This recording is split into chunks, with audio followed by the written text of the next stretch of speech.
ସମସ୍ତଙ୍କୁ ପ୍ରେଜ୍ ଦ Lord hallelujah. ମୋ ପ୍ରିୟମାନେ ଆଉ ଥରେ ପ୍ରଭୁଙ୍କର ଏକ ନୂତନ ଅନୁଗ୍ରହ ନୂତନ ଦୟା ପାଇଁ ଗୋଟେ ନୂତନ ଦିନ ଦେଖିପାରିଲା। ଆସୁ ଆଜି ଆମେ କୃଷର ଷଷ୍ଠ ବାଣୀକୁ ଦେଖିବା।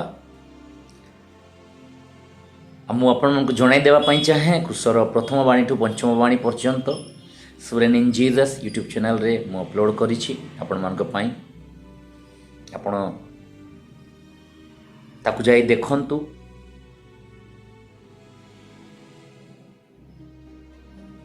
ଆସୁ ଆଜି ଆମେ ଷଷ୍ଠ ବାଣୀକୁ ଦେଖିବା। ତତ୍ପୂର୍ବରୁ ପ୍ରାର୍ଥନା କରିବା। ଅନୁଗ୍ରହକାରୀ ଈଶ୍ୱର, ଧନ୍ୟବାଦ ଦେଉଛୁ ଏ ଦିନ ପାଇଁ। ଆଉ ଥରେ ଗୋଟେ ନୂତନ ଦିନ ଦେଲ, ତୁମର ଗୌରବ କରିବା ପାଇଁ ସୁଯୋଗ ଦେଲ। ବାପା, ତୁମର ମହାନ ବଳିଦାନ, କୃଷିୟ ବଳିଦାନ ସମଗ୍ର ବିଶ୍ୱ ପାଇଁ ଅତୁଳନୀୟ ଅଟେ। ବାପା ପ୍ରଭୁ, ତୁମେ ସମସ୍ତ ବିଶ୍ୱକୁ ତୁମର ଉପରେ ନେଲ ଏବଂ ପିତାଙ୍କର ବାପା ଆଦେଶକୁ, ବାପା ଆଜ୍ଞାକୁ ତୁମେ ମାନିଲ, ସେଥିପାଇଁ ଧନ୍ୟବାଦ। ତୁମର ଓବିଡିଏନ୍ସ ଦ୍ୱାରା ଆମେ ମାନେ ପିତା ପ୍ରଭୁ ଫ୍ରି ହେଲୁ ପ୍ରଭୁ, ସେଥିପାଇଁ ଧନ୍ୟବାଦ। ଯୀଶୁଙ୍କ ନାମରେ ମାଗୁଛୁ, ଆମେନ୍। ମୋ ପ୍ରିୟମାନେ, ଏଇ ଦିନମାନଙ୍କରେ କୃଷର ଆଡ଼କୁ ଆମେ ମାନେ ନିକଟବର୍ତ୍ତୀ ହେଉଛୁ। ଆଉ ଅଳ୍ପ ଦିନ ମଧ୍ୟରେ ଗୁଡ୍ ଫ୍ରାଇଡେ। ଆସୁ ଆଜି ଆମେ ଷଷ୍ଠ ବାଣୀକୁ ଦେଖିବା। ଷଷ୍ଠ ବାଣୀ ଯୋହନ 19 ପର୍ବ ତାର 30 ପଦରେ ଲେଖାଯାଏ, ଯୀଶୁ କହିଲେ,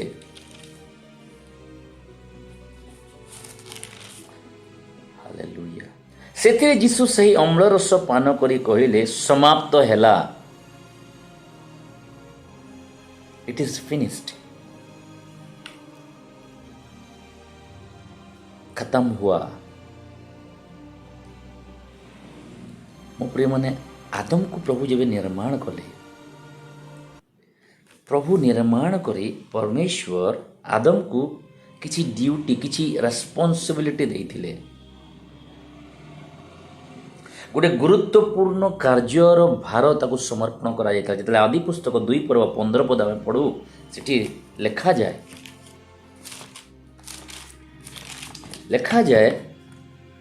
ପୁଣି ସଦାପ୍ରଭୁ ପରମେଶ୍ୱର ସେହି ମନୁଷ୍ୟକୁ ନେଇ ଏଦନ ଉଦ୍ୟାନକୁ ସୁସଜ୍ଜିତ ରକ୍ଷା କରିବା ପାଇଁ ନିଯୁକ୍ତ କଲେ, ଆପଏଣ୍ଟମେଣ୍ଟ ଦେଲେ। ଗୋଟେ ଚାକିରି, ଗୋଟେ ଆପଏଣ୍ଟମେଣ୍ଟ ଦିଆଗଲା ତାଙ୍କୁ, ଗୋଟେ କାର୍ଯ୍ୟର ଭାର ସମର୍ପଣ କରାଗଲା, ଦିଆଗଲା। ମାତ୍ର ଦୁଃଖର କଥା, ଦୁର୍ଭାଗ୍ୟର କଥା, ଆଦମ ସେଇ କାର୍ଯ୍ୟରେ ସଫଳତା ପାଇଲେ ନାହିଁ ବା ସେଇ କାର୍ଯ୍ୟରେ ଫେଲ୍ଡ ହେଲେ। He was failed। ଯେଉଁ ଏଦନର ନିୟମ ବା ଏଦନ ଉଦ୍ୟାନକୁ ସୁସଜ୍ଜିତ କରିବା ପାଇଁ ତାକୁ ଯେଉଁ ଦାୟିତ୍ୱ ଦିଆଗଲା, ରେସ୍ପନ୍ସିବିଲିଟି ଦିଆଗଲା, କମ୍ପ୍ଲିଟଲି ହି ୱାଜ୍ ଫେଲ୍ଡ।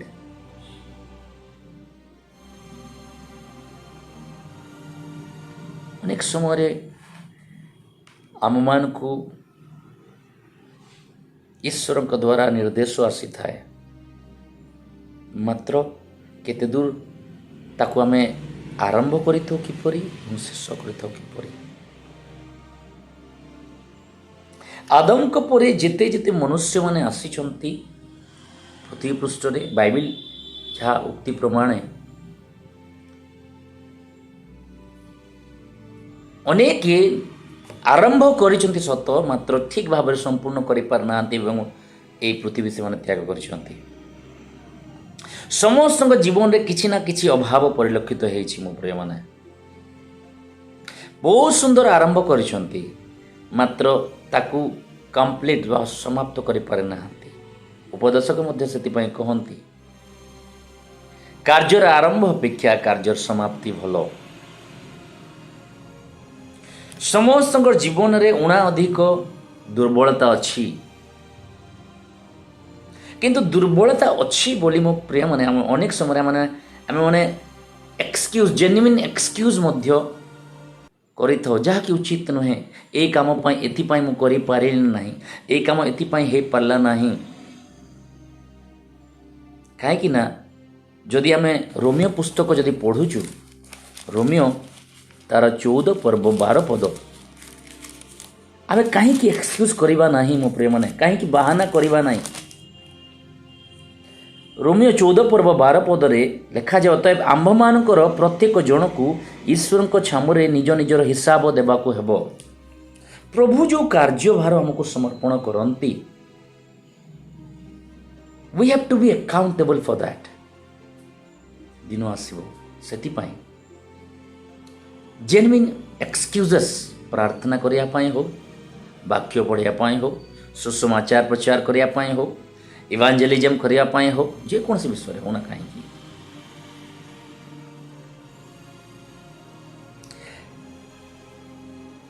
ଆଇବ ଲେଖନ୍ତି, ମନୁଷ୍ୟ କ'ଣ ପରମେଶ୍ୱରଙ୍କ ପାଇଁ ଲାଭଜନକ ହେଇପାରେ କି? ମୋ ପ୍ରିୟମାନେ, ଏଠି ଆମେ ଦେଖୁ ଆଦମଙ୍କୁ ପ୍ରଭୁ ସୃଷ୍ଟି କଲେ, ଆଦମଙ୍କୁ ପ୍ରଭୁ ଆପଏଣ୍ଟମେଣ୍ଟ ଦେଲେ, ମାତ୍ର ସେ କରିପାରିଲେ ନାହିଁ। କିନ୍ତୁ ସୃଷ୍ଟିର ଶେଷ ଆଦମ ବା ଦ୍ୱିତୀୟ ଆଦମ, ଯାହା ପ୍ରଥମ ଆଦମ ଫେଲ୍ଡ ହେଲେ, ଦ୍ୱିତୀୟ ଆଦମ ତାକୁ ପୁରା କଲେ। Hallelujah, hallelujah. ଯାହା ପ୍ରଥମ ଆଦମ କରିପାରିଲେ ନାହିଁ, ଦ୍ୱିତୀୟ ଆଦମ ବା ଶେଷ ଆଦମ ତାକୁ କରି କହିଲେ ସମାପ୍ତ ହେଲା, ସମାପ୍ତ ହେଲା। ଯେତେବେଳେ ଆଦି ପୁସ୍ତକ ଆମେ ଦେଖୁଛୁ, ପ୍ରଥମ କରି ସମାପ୍ତ ଶବ୍ଦ 2 ପର୍ବରେ ଲେଖାଯାଏ, ଏହି ରୂପେ ଆକାଶ ମଣ୍ଡଳ ଓ ପୃଥିବୀର ପୁଣି ଶେଷ 2 ସ୍ଥିତ ସମସ୍ତ ବସ୍ତୁର ସୃଷ୍ଟି ସମାପ୍ତ ହେଲା। ସର୍ବପ୍ରଥମେ ଏଠି ସମାପ୍ତ ଶବ୍ଦଟି ଆମେ ଦେଖିବାକୁ ପାଉଛୁ। ପିତା ପରମେଶ୍ୱର ସୃଷ୍ଟିକୁ ଏବଂ ସୃଷ୍ଟିର ମନୁଷ୍ୟକୁ 6 ଦିନ ନିର୍ମାଣ କଲେ, ସପ୍ତମ ଦିନରେ ନିର୍ମାଣ କରି ସମାପ୍ତ କଲେ, ସପ୍ତମ ଦିନରେ ବିଶ୍ରାମ କଲେ। ତେବେ ପ୍ରଥମେ ପରମେଶ୍ୱର ତାଙ୍କର କାର୍ଯ୍ୟକୁ ସମାପ୍ତ ହେଲା ବୋଲି ଏଠି ପ୍ରମାଣ ବା ଘୋଷଣା କରୁଛନ୍ତି, ଏବଂ ଶେଷରେ ପ୍ରଥମେ ପରମେଶ୍ୱର ସମାପ୍ତ ହେଲା କହିଲେ, ମାତ୍ର ତାଙ୍କର ପୁତ୍ର ଆଦମ କାର୍ଯ୍ୟଭାରକୁ ବା ତାଙ୍କୁ ଯେଉଁ ଦତ୍ତ ହୋଇଥିଲା ତାହା ସଫଳତା ପାଇଲେ ନାହିଁ। କିନ୍ତୁ ଶେଷ ଆଦମ ଆଉ ଥରେ ସେଠି କହୁଛନ୍ତି ସମାପ୍ତ ହେଲା, ଇଟ୍ ଇଜ୍ ଫିନିଶ୍ଡ। କେଉଁ କେଉଁ କାର୍ଯ୍ୟ ପ୍ରଭୁ ସମାପ୍ତ କଲେ? ପ୍ରଭୁ ଯୀଶୁ ଆପଣ ମାନବୀୟ ଜୀବନରେ ଯେଉଁ କାର୍ଯ୍ୟ ସକାଶେ ଆସିଥିଲେ, ସେ କାର୍ଯ୍ୟ ବିଷୟକୁ କିଛି ଦେଖିବା। ଯଦି ଆମେ ଯୋହନ 4 ପର୍ବ ପଢ଼ୁଛୁ, ଲେଖାଯାଏ ତାର 34 ପଦରେ ଯୀଶୁ କହୁଛନ୍ତି, ମୋର ପ୍ରେରଣକର୍ତ୍ତାଙ୍କର ଇଚ୍ଛା ସାଧନ କରିବା ଓ ତାହାଙ୍କର କାର୍ଯ୍ୟ ସମାପ୍ତ କରିବା ହିଁ ମୋର ପ୍ରକୃତ ଖାଦ୍ୟ ଅଟେ। ଅର୍ଥାତ୍ ଯୀଶୁଙ୍କର ଏକମାତ୍ର ଲକ୍ଷ୍ୟ ଥିଲା ପିତାଙ୍କର ଇଚ୍ଛା ପାଳନ କରିବା, ପିତାଙ୍କର ଦେଇଥିବା କାର୍ଯ୍ୟକୁ ସମାପ୍ତ କରିବା। ଯଦି କୌଣସି କାର୍ଯ୍ୟ ଲକ୍ଷ୍ୟ ବିହୀନ, ଯଦି କୌଣସି କାର୍ଯ୍ୟ ଆରମ୍ଭ କରାଯାଉଛି ତାହା ସଫଳ କରାଯାଉ ନାହିଁ, ତାହା ଅସମ୍ପୂର୍ଣ୍ଣ ହେଇଯାଏ ମୋ ପ୍ରିୟମାନେ, ତାହା ଅସଫଳ ହେଇଯାଏ। ଯୀଶୁ ଯଦି ଗୋଟେ ବିଷୟ ପାଇଁ ଆସିଲେ, ତାକୁ ଯଦି ସେ ସମାପ୍ତ କରିବେ ନାହିଁ, ସେ ଅସଫଳ ହେଇଗଲେ। ତାହେଲେ ଯୋଉମାନେ 5 ପର୍ବ 36 ପଦରେ ସେଥିପାଇଁ ସେ କହନ୍ତି କି ମୁଁ ଯେ ସମସ୍ତ କର୍ମ କରୁଅଛି ପିତା ମୋତେ ପ୍ରେରଣ କରିଛନ୍ତି ବୋଲି ମୁଁ ସେହି ସବୁ ବିଷୟରେ ମୋ ବିଷୟରେ ସାକ୍ଷ୍ୟ ଦେଉଅଛି। ହାଲେଲୁୟା। ଯୋହନ 17 ପର୍ବରେ ଯେତେବେଳେ ସେ ପ୍ରାର୍ଥନା ମହାଯାଜକୀୟ ପ୍ରାର୍ଥନା କରୁଛନ୍ତି, 4 ପଦରେ ସେଠି ଲେଖାଯାଏ, ସେ କହିଲେ କି ତୁମ୍ଭେ ମୋତେ ଯେଉଁ କର୍ମ କରିବାକୁ ଦେଇଅଛ ମୁଁ ସମାପ୍ତ କରି ପୃଥିବୀରେ ତୁମକୁ ମହିମାନ୍ୱିତ କରିଅଛି।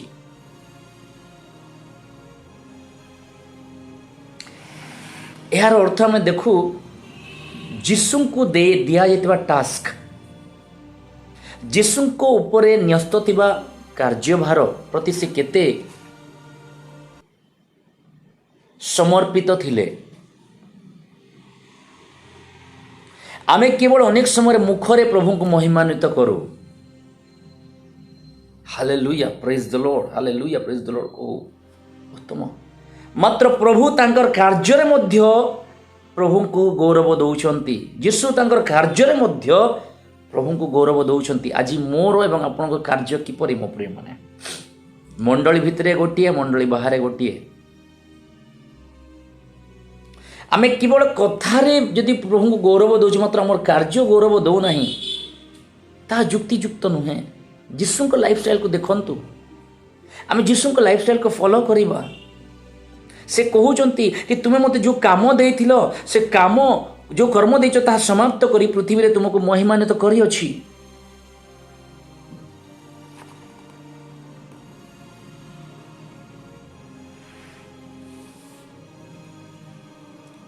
आमे आम मान मध्य अनेक लोक एमती अच्छु मो मैंने सेवार बाहाना रे निजर इच्छा सबू पूरा करने को चेष्टित एवं जिते बड़े आमर इच्छा पूरा है जाए आम प्रभु को धन्यवाद दो। मात्र यीशु को लाइफ को देखु, यीशु ईश्वर को इच्छा पूरा करने को आसी।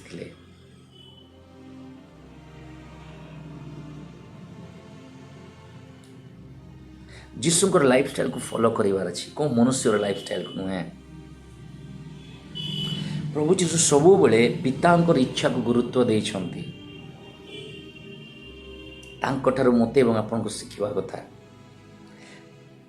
धर्मशास्त्र उक्ति अनुसार क्यों को कार्य को से समाप्त कले, क्यों कार्य पई आसीथिले एवं ताको पूरा कले।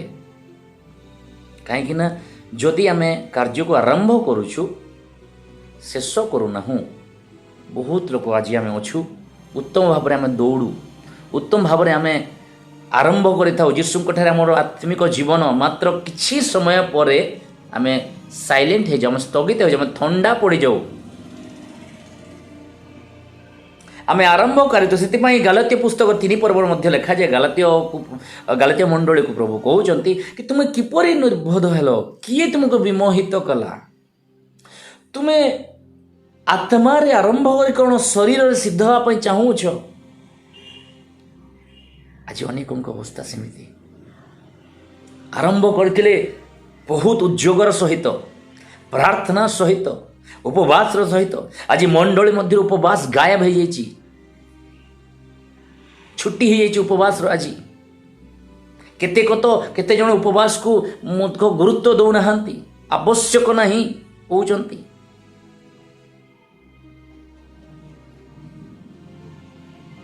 आसु हम देखिबा यीशु को कार्य कले आम मो आपण जगत पाई।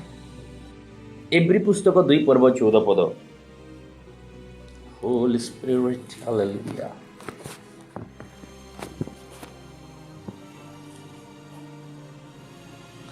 लिखा जाए, अतएव संतान माने रक्त मांसर सहभागी होइतिबारु से मध्य निजे सेतिर सहभागी हेले, जेपरि मृत्यु द्वारा मृत्युर अधिकारी अर्थात शैतान को विनाश करती।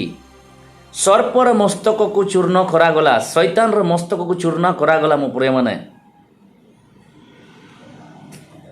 समस्त भविष्यवाणी को से सफल कले। माथ्यू 5 पर्व 17 पद से कहती, माथ्यू 5 पर्व 17 पद।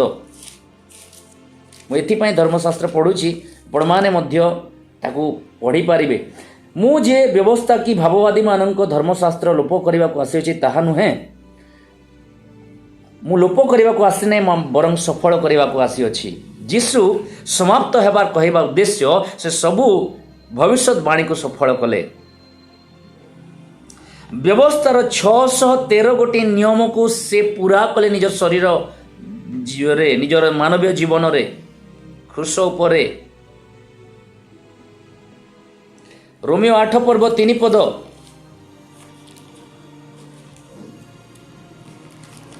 लिखा जाए, जेणु शरीर सकाशे दुर्बल हेबार व्यवस्था जहाँ साधन करि पारिला नहीं, ता ईश्वर अपना पुत्र को पापमय शरीर सादृश्य रे पाप विनाश निमंते प्रेरण करी शरीर रे पाप को दंडाज्ञा देवा द्वारा कले। व्यवस्थार 613 गोटी नियम को से पूरा कले।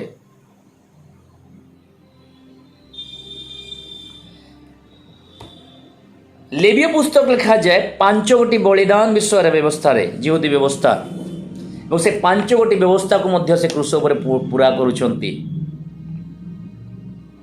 ଯଦି ଏବ୍ରି 9 ପର୍ବ 25ରୁ ଆମେ ପଢ଼ିପାରିବା ଆମେ ଜାଣିପାରିବା ଈଶ୍ୱରଙ୍କର ଇଚ୍ଛା ମଧ୍ୟ ସେ ପୁରା କଲେ, ସମାପ୍ତ କଲେ। ଈଶ୍ୱରଙ୍କ ଇଚ୍ଛାକୁ ସେ ପୂରଣ କରୁଛନ୍ତି। ଯୋହନ 17 ପର୍ବ 4 ପଦରେ ଲେଖାଯାଏ କି ତୁମେ ଯେଉଁ କାମ ମୋତେ ଦେଇଛ ତାକୁ ମୁଁ ସମାପ୍ତ କରି ତୁମକୁ ମହିମାନ୍ୱିତ କରୁଅଛି ବା କରିଅଛି। ସମସ୍ତ ପାପ ଏବଂ ଅଭିଶାପକୁ ସେ ଗ୍ରହଣ କଲେ ନିଜ ଉପରେ। ଏ କାର୍ଯ୍ୟ କରିବା ପାଇଁ ଥିଲା। 2 କରନ୍ଥୀୟ 5 ପର୍ବ 21 ପଦ ଅନୁଯାୟୀ 2 କରନ୍ଥୀୟ 5 ପର୍ବ 21 ପଦ ଲେଖାଯାଏ, ଯାହାଙ୍କଠାରେ ପାପର ଲେଶ ମାତ୍ର ନଥିଲା ତାହାଙ୍କୁ ସେ ଆମ୍ଭମାନଙ୍କ ନିମନ୍ତେ ପାପ ସ୍ୱରୂପ କଲେ, ଯେପରି ଆମ୍ଭେମାନେ ତାହାଙ୍କ ଦ୍ୱାରା ଈଶ୍ୱର ଦତ୍ତ ଧାର୍ମିକତା ସ୍ୱରୂପ ହେଉ। ସମସ୍ତ ପାପକୁ ସେ ଗ୍ରହଣ କଲେ, ଅଭିଶାପକୁ ସେ ଗ୍ରହଣ କଲେ, ଦୋଷାରୋପକୁ ସେ ଗ୍ରହଣ କଲେ। ପାପ ଏବଂ ଅଧାର୍ମିକତାର ସମାପ୍ତ ମଧ୍ୟ କରୁଛନ୍ତି। ଓ ଜିସସ୍, ହାଲେଲୁୟା। ଦାନିଏଲ ତାର 9 ପର୍ବ 24 ପଦ ଆଜ୍ଞା ଲଙ୍ଘନ ସମାପ୍ତ କରିବାକୁ ଓ ପାପର ଶେଷ କରିବାକୁ ଓ ଅଧର୍ମର ପ୍ରାୟଶ୍ଚିତ କରିବାକୁ ଓ ଅନନ୍ତ କାଳସ୍ଥାୟୀ ଧର୍ମ ଆଣିବାକୁ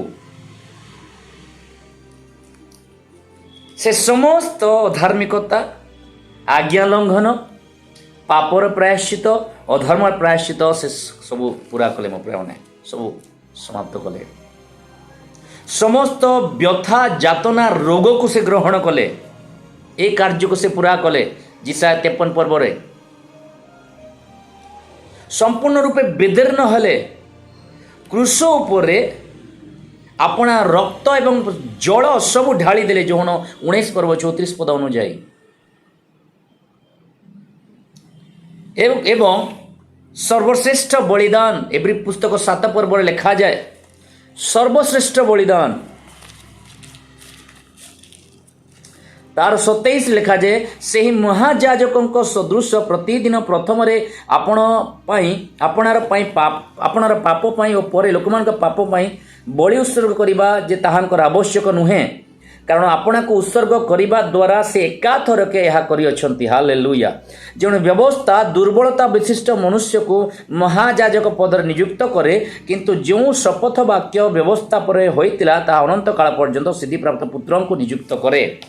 ସେ ସମସ୍ତ ବଳିଦାନକୁ, ସେ ସବୁଠାରୁ ଶ୍ରେଷ୍ଠ ବଳିଦାନକୁ ନିଜର ଜୀବନ ଉପରେ ଦେଖାଇଲେ ଏବଂ ସେ ବଳିଦାନକୁ ସେ ପୁରା କଲେ। ଆଉ ମେଷ ବୃଷ ବଳି ଆବଶ୍ୟକ ନୁହେଁ, ମାତ୍ର ସେ ନିଜେ ବଳି ହେଲେ ଆପଣଙ୍କ ପାଇଁ, ମୋ ପାଇଁ। ମୃତ୍ୟୁର ଶକ୍ତିକୁ ବିନାଶ କରୁଛନ୍ତି। ଏବ୍ରି 2 ପର୍ବ 14 ପଦ ଅନୁଯାୟୀ ଯେଉଁ ମୃତ୍ୟୁର ଯେଉଁ ଅଧୀନ ଥିଲା, ଯେଉଁ ଶକ୍ତି ଥିଲା, ଅଧୀନତା ରଖୁଥିଲା, ସେ ଶକ୍ତିକୁ, ଶୈତାନର ସେ ଶକ୍ତିକୁ ସେ ଚୂର୍ଣ୍ଣ କଲେ, ବିନାଶ କଲେ। ଈଶ୍ୱରଙ୍କ ନିକଟକୁ ଯିବା ପାଇଁ ମନୁଷ୍ୟ ପାଇଁ ଯେଉଁ ପ୍ରତିବନ୍ଧକ ଥିଲା, ଏବ୍ରି 10 ପର୍ବ 19 ପଦରୁ ଯଦି ଆମେ ପଢ଼ିପାରିବା ଜାଣିପାରିବା, ଯେଉଁ ପ୍ରତିବନ୍ଧକ ଥିଲା ସେ ପ୍ରତିବନ୍ଧକ ମଧ୍ୟ ସେ ଖୋଲିଦେଲେ। ମୋ ପ୍ରିୟମାନେ, ସେ ପ୍ରତିବନ୍ଧକର ସମାପ୍ତ ହେଇଗଲା। ସେ ପ୍ରତିବନ୍ଧକ, ସେଇ ଯେଉଁ ପ୍ରାଚୀର ଥିଲା, ସେ ପ୍ରାଚୀର ସମାପ୍ତ ହେଇଗଲା, ଆଉ ଭାଙ୍ଗିଗଲା। ସେ ପରଦା ଭାଙ୍ଗି ଛିଣ୍ଡିଗଲା। ଆଉ ପ୍ରତିବନ୍ଧକ ରହିଲା ନାହିଁ ଈଶ୍ୱରଙ୍କ ସହିତ ମନୁଷ୍ୟର ସମ୍ପର୍କ ପାଇଁ। ବିଧିବିଧାନ ଯେଉଁ କଣ୍ଡେମନେସନ୍ ଥିଲା, କଲୋସ୍ୟ 2 ପର୍ବ 14 ପଦ ଅନୁଯାୟୀ ଦୋଷାରୋପ ଥିଲା, ତାହା ଆଉ ରହିଲା ନାହିଁ। ମାତ୍ର ଯୀଶୁ ଆପଣ ଶରୀର ନେଇଗଲେ, ସମାପ୍ତ କଲେ।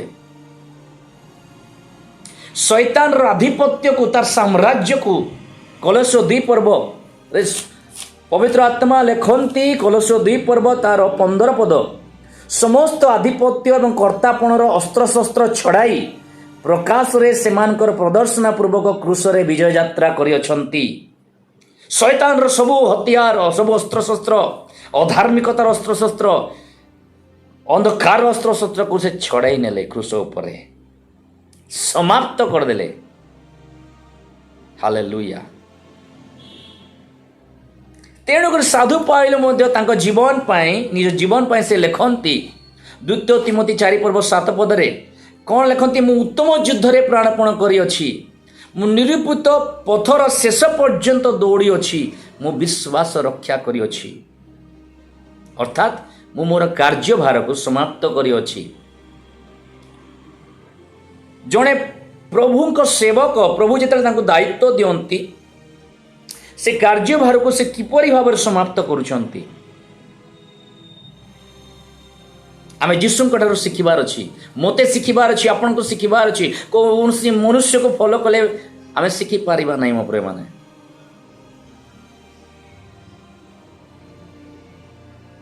हालेलुया। प्रथम आदम जहा करि पारिले नाही ताहा शेष आदम समाप्त कले। प्रथम आदम भांगी देले शेष आदम ताकु समाप्त कले ताकु समाप्त करूचंती।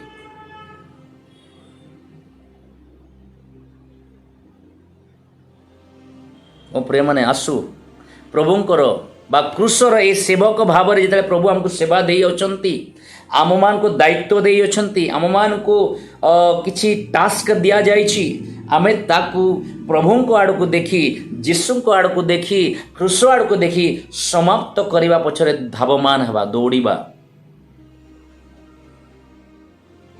आसु आमे प्रार्थना करिबा। अनुग्रहकारी ईश्वर पिता आमे धन्यवाद दूचु तुमर गौरव पाए तुम्हें जहा कल ताहा प्रकृतिर अतुलनीय अटे तुम छड़ा केही ताहा कही करि पारे नाही। प्रभु आदम जहा करि पारिले नाही प्रथम आदम ताहा तुम्हें पूरा कल तुम्हें समाप्त कल विधि विधानर समाप्त हैला। ईश्वर प्रतिबंधक ईश्वर निकट को जीवाई प्रतिबंधक जहाँ तिला समाप्त हैला। शैतान अस्त्र शस्त्र छड़ाई नेल शैतान मस्तक चूर्ण कल दोषारोप समाप्त हैला। समस्त प्रकार बलिदान को निज उपरे तुम्हें ग्रहण कल एवं समाप्त कल निजे पूरा कल बापा से धन्यवाद दौचु। तुम्हें आमर रियल मॉडल अट बापा